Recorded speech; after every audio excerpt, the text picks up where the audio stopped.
All right, fellas, let's go ahead and keep it on football, but zoom out a little bit and check on the status of COVID-19 in the sport. Of course, it's no secret that COVID has continued to impact scheduling and preparation of teams in both college and the NFL ranks. The NFL approved a resolution today, actually, to expand the playoffs to 16 games if necessary, but it hasn't been implemented yet. College football has had 10 games canceled over the weekend due to coronavirus, and this weekend's big game against Alabama and LSU has been canceled for now with a tough reschedule ahead. So, Jay, how have these leagues handled business so far? And with the numbers back on the rise, how can they better mitigate the issue to finish the season? I think the NFL for the most part has done okay. They've had a few hiccups here and there, particularly when you think about Tennessee. I think the Tennessee Titans have probably been the biggest culprit, and NFL has had to move some things around for them.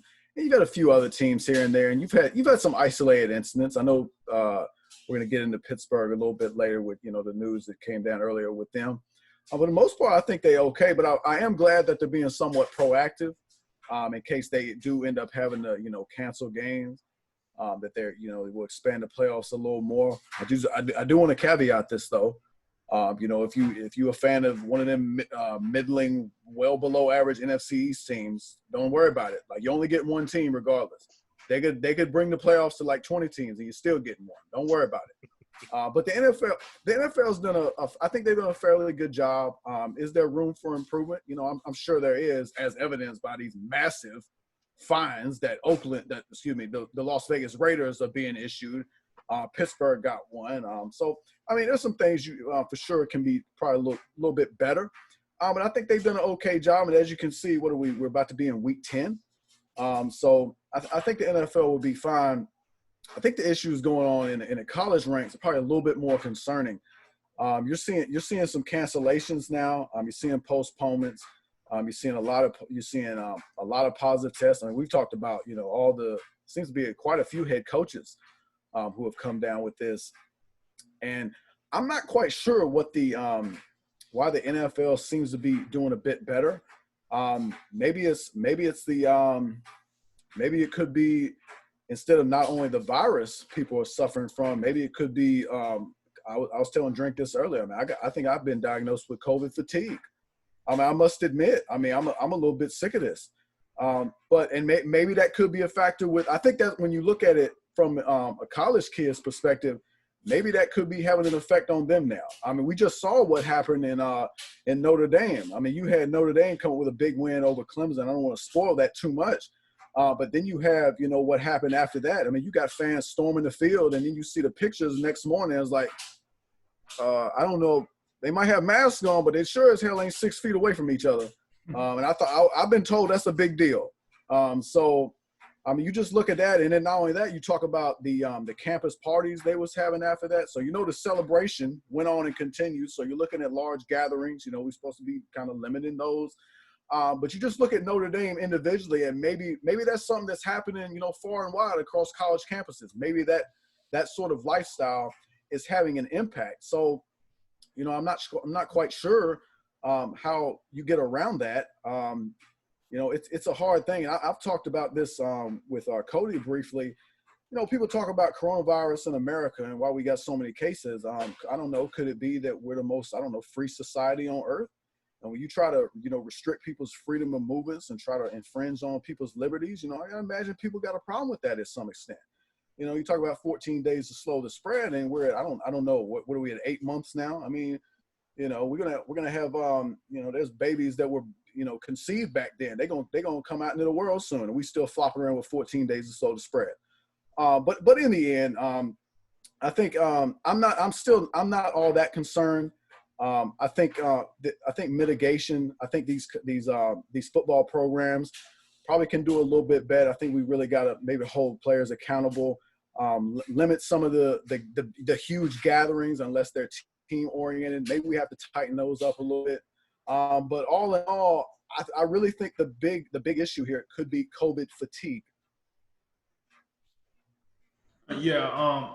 I'm not as concerned. I do think this weekend is probably the most concerned I'd have been throughout this football season.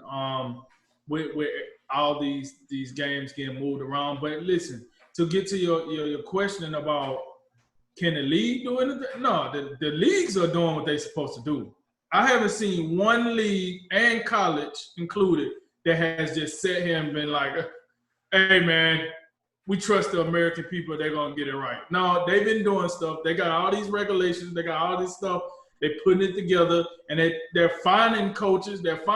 Like, at some point, as individuals that know where we're trying to go in today's world, we should be able to just do what we need to do to get to that common goal.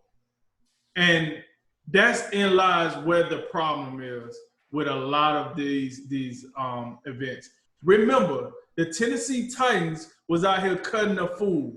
When the NFL and fans and media and everybody started turning up the heat on the Tennessee Titans, it went away. They stopped acting a fool.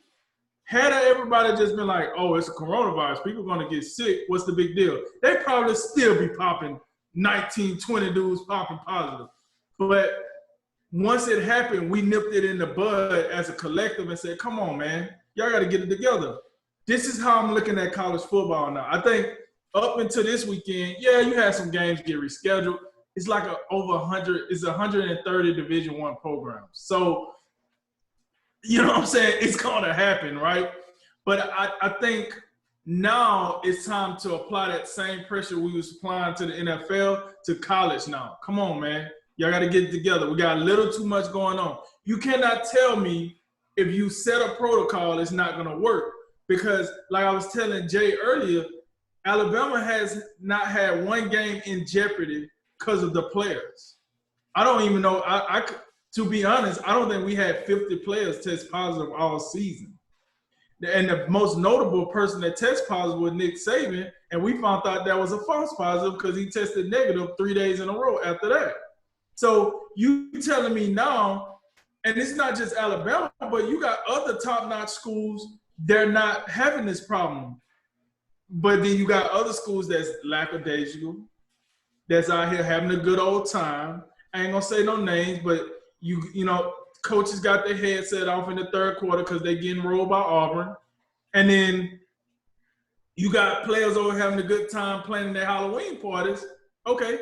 And now you getting games canceled because you don't give a rip because last year you was the best team to ever do it in college football. So we still riding that wave. All right, cool. That's good to go. And so I put this on you know, lackadaisical leaders, head coaches, GMs, presidents, ADs, however, and players that probably just, like Jay said, they're just tired of this. They don't give a rip. Whatever. If COVID get me, I'm going down for the count. Here's the problem with COVID. Most diseases in the world, you don't want to get that disease because it's going to hurt you. Cancer, HIV, you know, diabetes, all these diseases, right? The thing about COVID is it's the one like illness that you have to worry about other people more than yourself. Because you yourself, you can get COVID and be like, oh, I feel great. But then you can give it to like some pregnant old woman over here and she died from it because her immune system couldn't fight it off. And you like, dang, that's crazy. I ain't even know.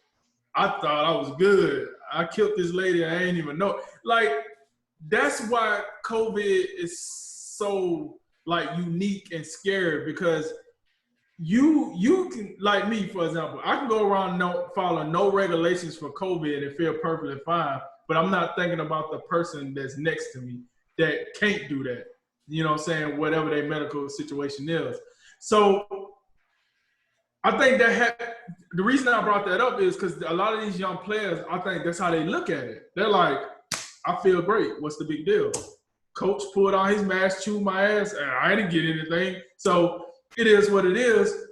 You know, let's move on. Let's play some football. That's all I care about. But then, you know, over time, they might run into somebody else that can't afford to do that, and they get sick and they critical and, you know, so on and so forth. So to wrap this up, listen, I'm not mad at no organization, no management in this situation. I think all management is doing what they need to do. They're pouring tons of money into protocol, tons of money into regulation. They're taking money from people that don't want to follow the regulations and the protocol. What more can you ask? The only thing you can ask at this point is, hey, if you guys don't want to wear your mask, we're gonna shut everything down. At some point, that's probably that's the atom bomb for sports. We're gonna just shut it down. Fold up the tents, fold up the chairs. We're out of here. That's all you can do at this point. So yeah, to answer your question, I mean, at some point it got to be on the individuals to do the right thing. I would think, and I would also to your final point about shutting things down. I know there's been a lot of fines divvied out, but maybe if you got people that are habitually offending the whatever protocols that you have, maybe you look at some suspensions. Mm-hmm. I would think you maybe look at that. Maybe that will send a message a little more loud and clear before you actually just say, okay, we're not going to play anymore. Okay, yeah, I agree. Yeah, and I think that's one of the things that's hard about it is the NFL can do that better than college can because the NFL has robust contact tracing in place. I think most players have to wear some kind of identifier, like a bracelet, when they're in the building, so they can say, "Oh yeah, you were in this room, then you went here, then you went here," and then see who was near you. I mean, they're getting pretty serious about it. So, but it's still like since we don't know, like, it's not like to catch COVID, you have to go out and lick a window or something. You can just catch it, and it doesn't necessarily mean you were acting a fool or not wearing your mask or not following precautions. But I think these bigger gatherings is where you can really target and say, hey, like the Titans holding their open practices to whoever wants to show up, and all that crap. Like that's the kind of things where you can go, all right, y'all, you've got to knock this off. And again, the NFL has more power than the college ranks do here because the NFL's, you can take paychecks and you can be a little more controlling over the players because I don't know, because I think what the NFL is looking at, I don't think they would have approved this resolution for the playoffs just willy-nilly. They didn't just they didn't just wake up one day and go, you know what?